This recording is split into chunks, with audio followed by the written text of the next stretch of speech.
자, 16절을 다시 다 같이 읽읍시다. 시작. 바울이 아테네에서 그들을 기다리다가 그 성에 우상이 가득한 것을 보고 마음에 격분하여. 바울은 아테네에 우상이 가득한 것을 보았다 그랬습니다. 당시 아테네는 지식과 철학뿐 아니라 우상이 가득한 도시였어요. 여기서 우리가 알 수 있는 중요한 사실이 있습니다. 철학이 뭐냐? 우상 숭배를 절대로 없애지 못하는 겁니다. 철학은 우상 종교와 마찬가지로 인간이 만들어낸 자율주의의 산물이에요. 우상은 신화의 종교적인 표현이고 철학은 신화의 지식적인 표현이다, 이렇게 말합니다. 즉 철학과 우상은 모두 신화에 뿌리를 두고 나타난 결과물들이에요. 철학은 좀 더 고상해 보일 뿐 그 성질상 우상과 크게 다를 바가 없어요. 그러므로 철학과 우상 숭배는 서로 형제 관계에 있습니다. 더욱이 둘 다 사탄이 지배하는 사람들에 의해서 만들어진 것이고, 사탄이 지배하는 자의 철학이 또 다른 사탄이 지배하는 우상과 우상 숭배를 결코 없앨 수가 없어요. 이런 철학과 우상은 모두 오직 참 하나님과 그 말씀만이 대적하고 물리칠 수가 있습니다. 아테네는 어느 곳보다 지식과 철학이 넘치는 동시에 우상이 넘치는 곳이었어요. 이것은 하나도 이상할 것이 없는 일입니다. 아테네가 우상으로 가득 찼던 것은 이방인 작가들의 글을 통해서 잘 설명되고 있습니다.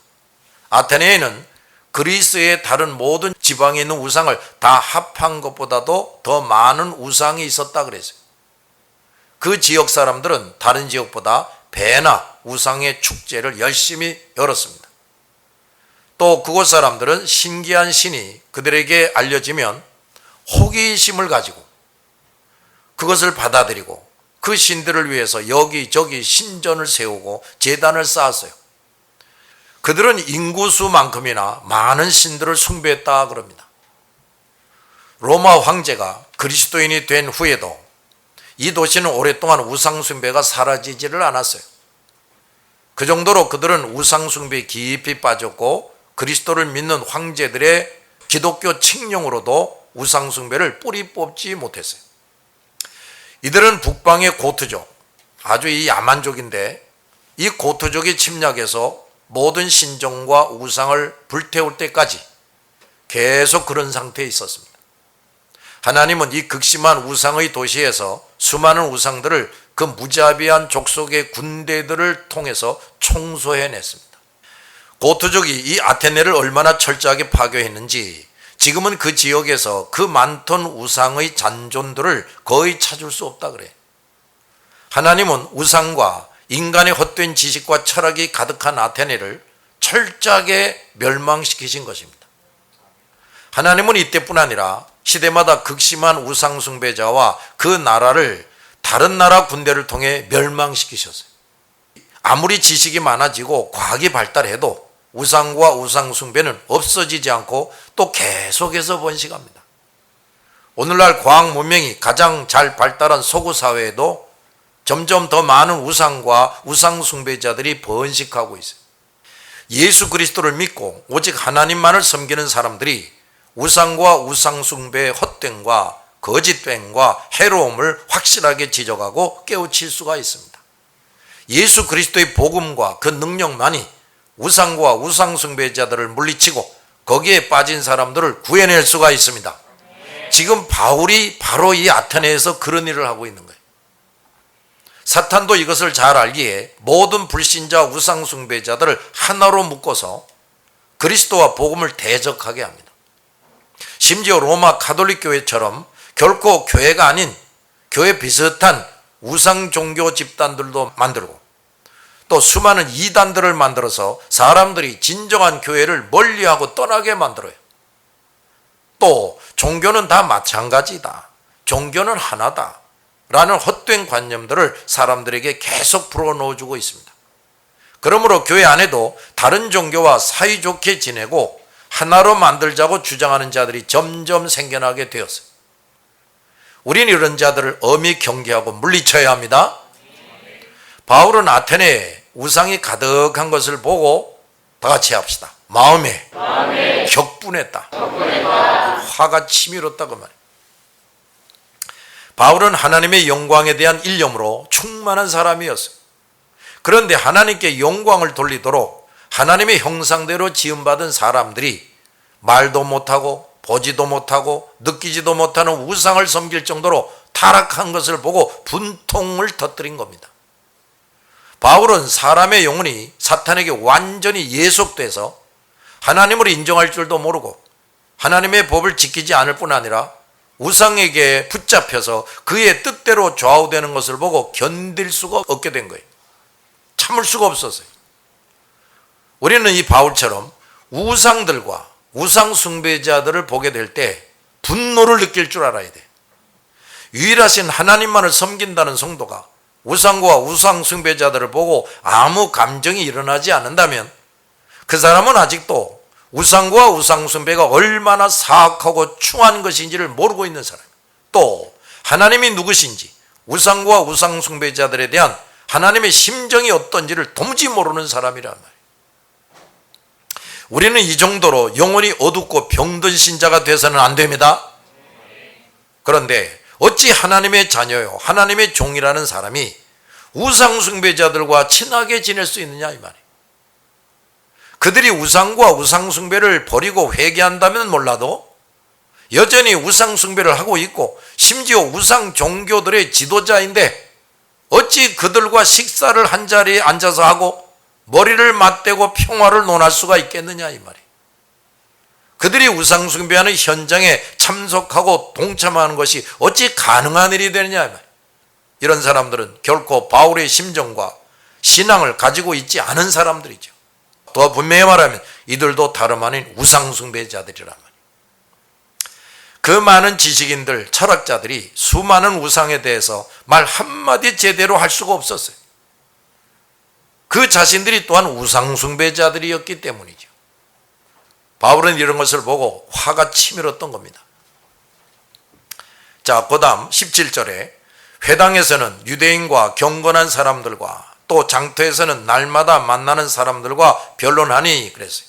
자, 더 제대로 된 번역을 보면 시작. 회당에서는 유대인과 하나님을 경외하는 헬라인들과 토론했다. 또 광장에서는 날마다 만나는 사람들과 토론했다. 바울은 늘 하던 대로 여기 아테네에서도 우선 유대인들의 회당을 찾았습니다. 거기에 모이는 유대인들은 우상과는 거리가 먼 사람들이었어요. 그리고 거기에는 유대교로 개종하여 하나님을 경외하는 헬라인들이 있었습니다. 바울은 먼저 이들과 토론하며 우상과 우상 숭배에 대해서 논리 정연하게 가르쳤어요. 하나님은 우상 숭배가 극심한 아테네에도 하나님을 알고 경외하는 사람들이 있게 하셨습니다. 하나님은 바울을 이 사람들에게 보내서 누구보다도 먼저 그들이 우상과 우상 숭배에 대해서 좀 더 분명하게 깨닫게 하셨고 이들은 결코 그것에 빠지지 않도록 적절한 때, 즉 그들이 여호와 하나님만을 섬기는 일이 점점 힘들고 고달플 때 그 심지가 꺼지지 않도록 도와주신 겁니다. 이들 중에 예수 그리스도를 믿고 하나님을 경외하는 사람들이 바울이 아테네를 떠나간 후에 그곳에 남아서 수많은 우상과 우상 숭배자들을 상대로 복음을 전하는 사람들이 되게 하신 겁니다. 바울은 또 광장에서도 날마다 나가서 만나는 사람들과 토론했다 그랬어요. 여기서 말하는 광장이란 그 도시 사람들이 가장 많이 모이고 통행하는 장소를 뜻합니다. 거기에는 또 큰 시장도 있었어요. 바울은 사람이 가장 모이는 그 광장에 날마다 나가서 전도하는 것을 결코 게을리하거나 두려워하지 않았습니다. 우리 전도자들은 이렇게 사람들이 많이 모이는 곳을 찾아서 전도해야 돼요. 복음은 은밀한 골목이나 구석진 곳에 숨어서 혼자 전해서는 안 됩니다.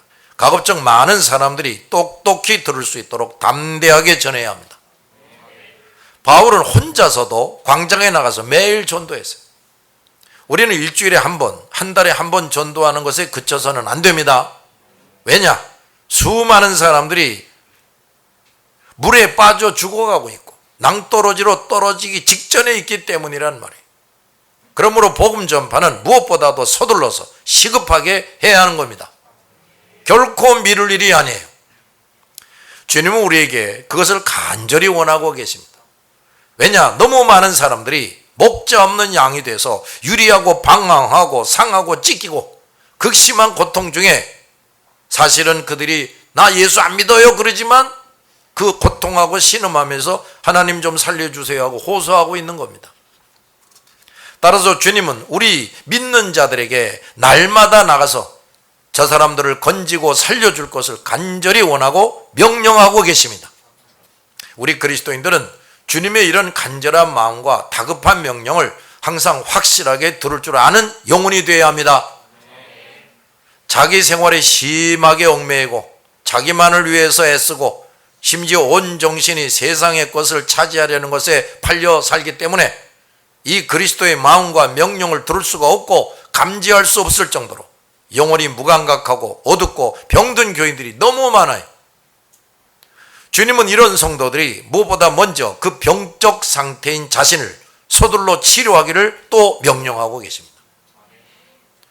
이런 성도들은 그리스도와 멀리 떨어져 있거나 딴 길로 가고 있는 사람들이에요. 따라서 주님은 이들과 가까이 하실 수가 없습니다. 딴 길로 가고 있는데 어떻게 가까이 합니까? 그 사람들과 함께 할 수가 없어요. 그들의 요구를 기꺼이 신속하게 들어주실 수가 없습니다. 이런 상태의 성도, 중직자, 목사들이 너무나도 많아요. 이런 상태의 사람이 직분을 수행한다고 할 때 결코 선한 열매가 나타날 수 없습니다. 그러므로 우리 성도들, 특히 목사와 지도자들은 항상 영혼이 활짝 깨어있고 건강해져야 돼요. 그래서 그리스도의 마음과 뜻과 명령을 민감하게 듣고 감지할 수가 있어야 됩니다. 이런 사람은 어떤 일보다도 불신자 우상 숭배자들에게 달려가고 날마다 복음을 전하는 일을 열심히 하지 않을 수가 없어요. 날마다 복음을 전하는 일을 열심히 하는지 그렇지 않은지를 보면 그 사람의 영혼이 얼마나 깨어있고 건강한지를 금방 알 수가 있어요. 자, 이 말을 보고 듣는 여러분의 영혼은 지금 어떤 상태입니까? 정확하게 판단하시기 바랍니다. 18절 시작. 어떤 일기로 수와 사람들도 바울과 증거했으되 어떤 사람은 이르되 네 말쟁이가 무슨 말을 하고자 하느냐 하고 어떤 사람은 이르되 이방신들을 전하는 사람인가 보라 하니 이는 바울이 예수와 부활을 전하기 때문이더라. 바울은 에피쿠로스 철학자들과 토론했다 그랬어요. 에피쿠로스 철학이란 에피쿠루스라는 철학자가 세운 학파예요. 그는 사모스라는 섬에서 출생했는데 12살 때 그 스승이 우주 창조에 대해서 말해주기를 모든 것이 처음에는 혼돈체에서 나왔다 그랬습니다. 그러자 이 12살 난 에피쿠루스가 묻기를 혼돈체는 어디서 나옵니까? 하고 물었다 그래요. 여기에 대한 해답은 그 에피쿠루스도 그 스승도 정확하게 알 수 없었고 결국 에피쿠루스는 윤리 철학에 있어서 쾌락을 추구하자라는 주장을 하게 됩니다. 그래서 이 에피쿠루스 철학은 쾌락주의 철학이라고도 말해요. 그는 쾌락 생활을 위해서 다음과 같은 말을 했습니다. 첫째, 신을 두려워하지 말지니 신은 인간 세계를 다스리지 않는다. 두 번째, 사망을 두려워하지 말지니 사망은 인간을 감미로운 잠으로 인도한다. 세 번째, 먹으라. 그러나 남들과 함께 먹으라. 그래야 더욱 쾌락할 수 있다. 자, 이 사람은 소년 시절부터 관심을 가지고 있던 혼돈체에 대해서 뭔가 좀 깨달은 것처럼 말하기를 혼돈체란 없다고 말하면서 세계는 원자의 우연적 운동으로 인해서 진화한 것이다 이렇게 말합니다. 이것이 바로 그가 주창한 영원설이라는 거예요.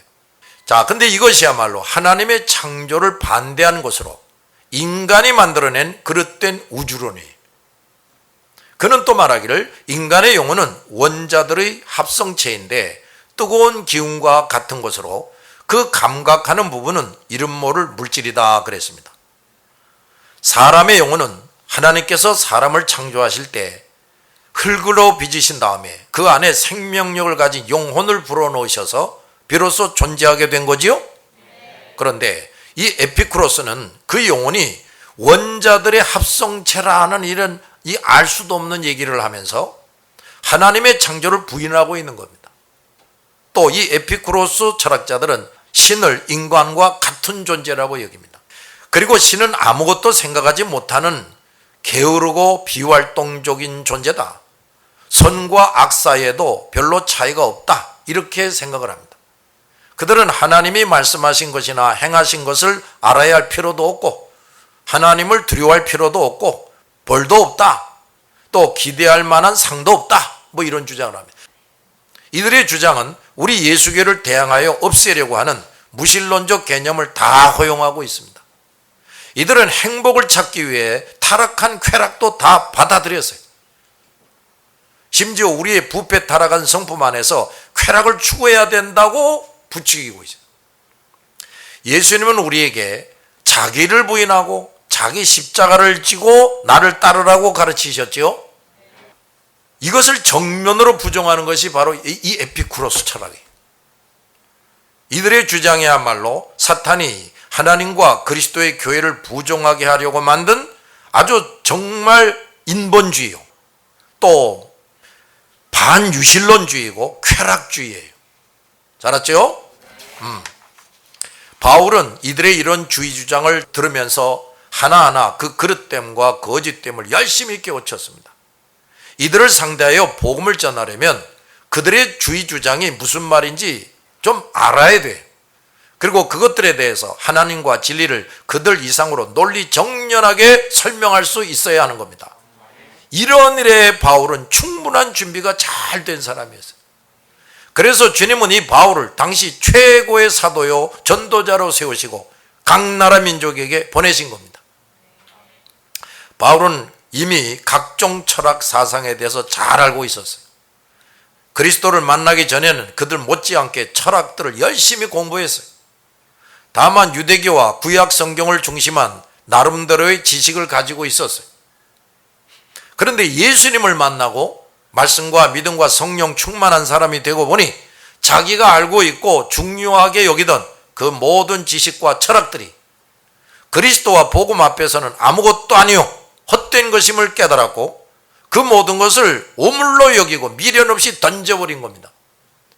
그런데 그 아테네 철학자들은 아직도 그 어리석고 헛된 철학에 깊이 빠져 있었단 말이에요. 바울은 누구보다도 이들을 상대하고 그리스도와 복음을 깨우칠 최적자였습니다. 우리도 그리스도께서 허용하시는 한 불신자 우상숭배자들이 어떤 헛된 지식과 사고방식과 철학에 빠져 있는지를 잘 알고 있어야 돼요. 어떤 종류의 사람들을 상대해서라도 복음을 논리정연하게 깨우칠 수가 있어야 됩니다. 그러므로 유년이나 청년 시절에는 각종 서적도 좀 읽고 좀 뭘 좀 제대로 아는 스승을 통해서 잘 배워야 돼. 단 그 서적과 세상의 헛된 가르침과 세상에 빠지지 않도록 하나님에 대한 소양을 먼저 잘 갖추고 있어야 돼요. 이런 준비 없이 좋은 스승의 지도도 없이 각종 책을 읽는다면 오히려 큰 낭패를 당하게 됩니다. 교회 지도자들은 이런 각종 헛된 지식과 철학들, 이단의 가르침들을 누구보다도 잘 알고 있어야 돼요. 또 이것들에 대해서 청소년들에게 정확하게 가르칠 수가 있어야 돼요. 그러므로 목사와 지도자들은 성경뿐 아니라 이런 사탄의 산물들도 공부를 좀 해야 돼. 결코 일반인들보다 무식해서는 안 됩니다. 바울은 스토아 철학자들도 상대하여 쟁론했다 그랬어요. 자, 이제 또 스토아 철학인 얘기가 나옵니다. 주전 340년경에 사이프러스 구브로에서 출생한 제논이라는 사람이 있어요. 이 제논이라는 사람은 가톨릭에서 아주 중요한 신학자로 인정이 됩니다. 세네카, 아우렐리우스 아주 유명한 철학자들인데 이 사람들이 바로 이 스토아 학파 출신들이에요. 그 중에서 아우렐리우스는 후에 회개하고 예수를 믿습니다. 이 스토아 철학은 물활론을 주장했고 또 그것은 물신일원론, 물신일원론. 그들은 우주도 이성이 있다고 생각하고 인간의 영혼은 우주의 이성의 일부분을 받아서 생겨난 것이다. 또 이런 소리 합니다. 또 이들은 범신론을 가지고 있어요. 모든 게 다 신이다 이거예요. 또 창조주 하나님을 생각하지 못한 자율주의 학설과 반유실론을 주장합니다. 이들은 또 선한 것이 곧 신이라 이렇게 말해요. 그리고 사람들의 생활에 대한 자만심에 빠져 있어요. 그들은 덕성 있는 사람을 하나님보다 못하지 않다고 생각하고 오히려 신보다 우월하다고 주장을 했어요. 그들 중 또 세네카는 현명한 사람은 신을 능가한다 이런 소리를 했어요. 또 이들은 철저한 인본주의자들이고 하나님을 중심하는 우리 기독교 신앙과 정반대로 대치되는 자들이에요. 많은 자유주의, 인본주의 신학들도 이 스토아 학파의 산물입니다. 이렇게 모든 철학은 하나님과 그리스도 신앙을 부정하게 하고 믿지 못하게 하는 사탄이 좀 더 똑똑한 불신자 우상 숭배자들을 통해 만든 지식적인 반하나님주의, 반기독교 사상들입니다. 바울은 이런 그 당시의 대표적인 철학자들과 맞대면해서 복음의 진실성을 확실히 깨우친 겁니다. 바울의 설명을 들은 자들의 반응이 여기 나옵니다. 첫째, 이 말쟁이가 무슨 말을 하고자 하느냐 그랬어요. 두 번째, 외국의 다른 신을 전하는 자다 그랬습니다. 말쟁이라는 말은 바울을 업신여기는 말이에요. 미치광이처럼 아무 의도도 없이 나오는 대로 짓거리는 사람이라는 의미예요. 또 외국의 다른 신을 전하는 자, 즉 헬라의 신과 다른 신을 전하는 자인가 보다 이렇게 생각을 합니다. 바울은 저들이 생각하는 것처럼 새로운 이방신을 전하는 것이 아니지요. 저들이 그런 생각을 한 것은 바울이 특히 예수와 예수의 죽음과 부활을 전했기 때문이에요. 예수와 부활은 우리 그리스도교의 본질입니다. 그들은 예수라는 명칭이 남성 명사니까 새로운 남성신인가 보다. 부활은 여성 명사로 받아들여서 아나스타시스라는 여신으로 간주해요. 그들은 이같이 이교적인 변증으로 덧입힘으로써 복음도 새로운 귀신을 섬기는 것처럼 여겼어요.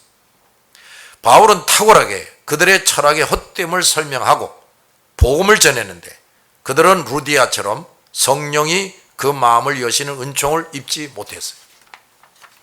아무리 똑똑하고 많은 지식을 가졌더라도 성령에 의해 거듭나지 못한 사람, 성령에 의해서 거듭나지 못한 사람은 진리를 단 한마디도 깨달을 수 없고 믿을 수가 없습니다. 그 다음 19절, 그를 붙들어 아레오바고로 가며 말하기를 내가 말하는 이 새로운 가르침이 무엇인지 우리가 알 수 있겠느냐.